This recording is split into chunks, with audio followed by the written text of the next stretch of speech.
El escritor español Hernán Goya está en el programa. Él acaba de publicar este libro que se llama Putas es poco, pero también acaba de decir, lo ha dicho el jueves, que presentó su libro, que se siente mejor en el Perú y que vuelve a España a trabajar para venir presto a vivir aquí todo lo que se pueda y a gastar aquí todo lo que se pueda. Sí. Bienvenido. Muchas gracias, estoy muy contento de estar contigo en el primer programa de tu temporada. Tu experiencia en Madrid con la publicación que de pronto te vio involucrado en una movilización, en realidad en una suerte de tirones de cabellos entre políticos, y que además contó con esta suerte de apoyo de muchos periodistas y de muchos intelectuales pacatos u otros hipócritas. Esa experiencia fue demasiado, ¿te lastimó? ¿Te lastimó mucho? Probablemente me lastimó más de lo que yo me reconocí en el momento, ¿no? Porque básicamente lo que intenté... Hubo periodistas que también me brindaron la oportunidad de dar mi versión de los hechos, pero cuando alguien te acusa de algo que tú nunca has pensado que has cometido, dices, ¿de qué me voy a defender, no? No tengo de qué defenderme de un libro de ficción. Eras una suerte de apologista de la violación. Sí, yo había dicho una frase que quizá era poco afortunada en una entrevista, que era, porque me preguntaron directamente en una entrevista, cuando el periodista ya sabía el escándalo y yo no, por cierto, yo no tenía ni idea de lo que se estaba fraguando, me preguntó, ¿crees que es una apología de la violación este libro? Y yo contesté muy ingenuamente, obviamente es una apología de la violación desde el punto de vista del personaje. El periodista cortó la segunda parte de la frase, con lo cual yo pasé a ser como una especie de Bin Laden de... Claro. Sí, una especie de... Tan horrible. Ahora, Mario Vargas Llosa escribió ese año en El País lo siguiente. Hace primero una reseña de lo que había pasado en el aspecto político, ¿no es cierto? Porque fueron los del Partido Socialista, fundamentalmente, los que te acusaron. Y Vargas Llosa dijo lo siguiente: lo primero que cabe concluir de este episodio es que quienes por oportunismo, hipocresía o simple ignorancia se precipitaron a blandir el libro de cuentos Todas putas como un garrote contra Miriam Tey, tu editora, y el gobierno que la nombró, tienen una idea de la literatura que coincide milimétricamente con la de los regímenes autoritarios, clericales, comunistas y fascistas. ¿Esto le puso punto final a la discusión?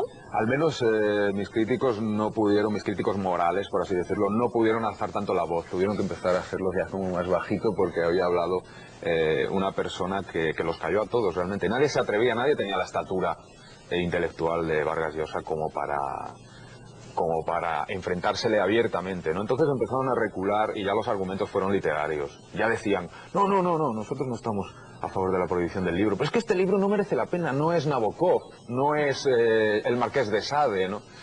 Y esa era como una manera también de ningunearme, ¿no? Como de una especie de condescendencia hacia mí, ¿no? Que casi me sentó peor. O sea, yo acepté mejor las críticas de las feministas, que eran más sinceras en el fondo, por lo menos creían en lo que decían, que la de estos periodistas que se movían por bastantes intereses mediáticos, por así decirlo, ¿no? Pero en ese caso sí que Vargas Llosa fue quien... Se lo debo todo en este caso, ¿no? Porque realmente hasta que él no habló...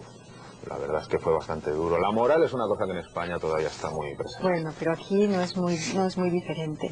Vargas Llosa dice, no es la literatura la que emponzoña la vida, sino al revés.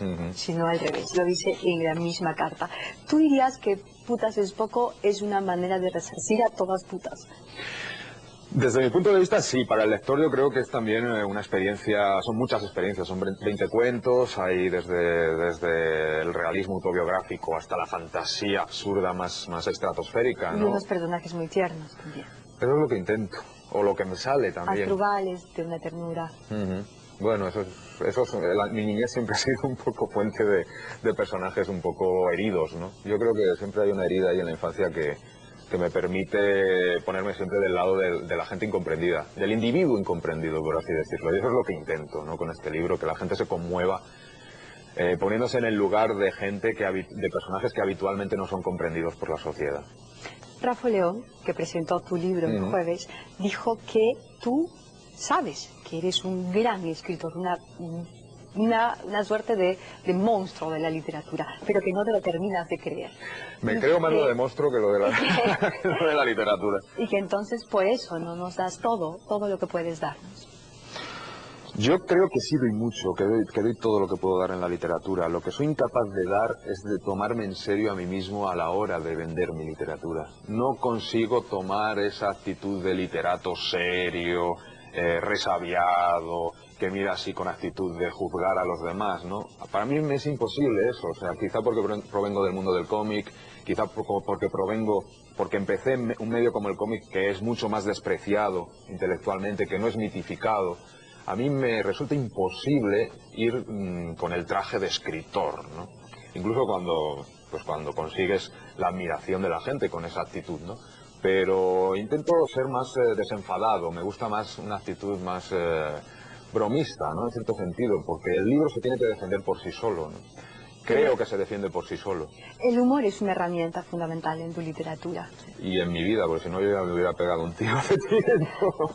¿Tú dirías que el humor es cosa seria?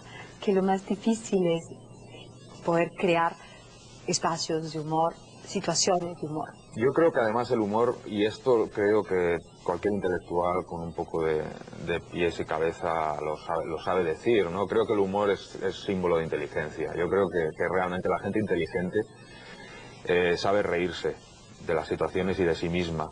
Y eso es lo que yo intenté un poco también con esta portada, ¿no? Vistiéndome de mujer, un poco. Ahora, claro, yo dije al presentar el libro que esta fotografía, estoy bien, estoy más o menos, ahí estoy. Esa fotografía eres tú, en esta fotografía apareces tú y que apareces de alguna manera demostrando lo que te habían hecho, porque te habían dejado, ¿verdad? Pero ahora me entero que también eres tú quien está en esta fotografía. Sí. Y Cachito se ha desilusionado tremendamente. Mucha gente se ha desilusionado. Muchos hombres. El corazón a Cachito. Muchos hombres se han desilusionado. ¿Ves? Y otros se han ilusionado también. Sí. O sea, que hay de todo. Hay de todo. Hay de todo. La hipocresía también es un tema que te atormenta, que te fastidia, que te provoca poner en las páginas de tus cuentos, en las páginas de tus libros. Sí, yo creo que tú como periodista lo sabes, enseguida los que tenemos una vida más o menos pública, enseguida nos hacemos adalides, ¿no? De causas y a mí me cuesta mucho realmente juzgar, me cuesta muchísimo. Siempre que sale un malo, intento ponerme en su lugar y pensar, ¿y por qué habrá hecho esto? ¿Por qué habrá hecho esto? ¿No?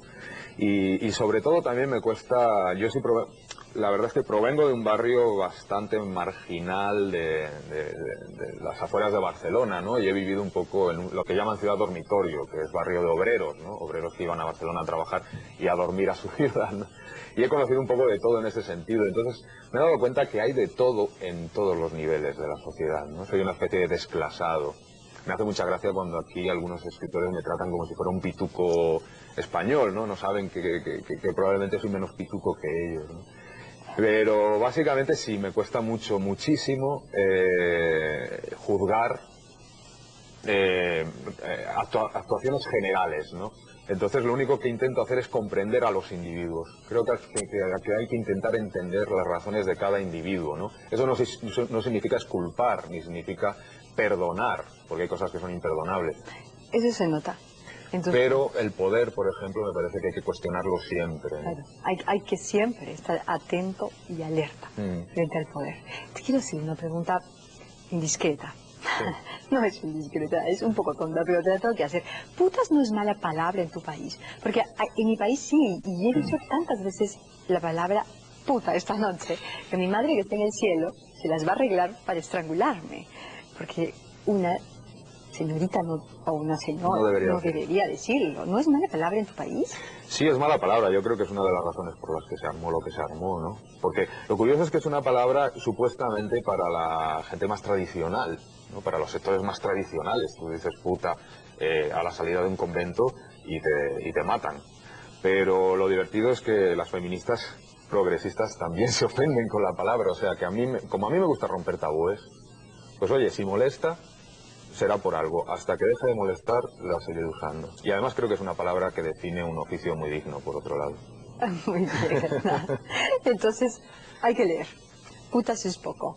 Hay que leerlo porque en verdad es un libro en el que uno entra y no sale, no puede salir hasta que termina, y cuando termina lo lamenta.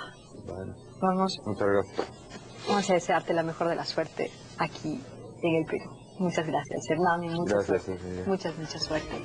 Vamos a ir al corte comercial para regresar con un reportaje con mucho ritmo.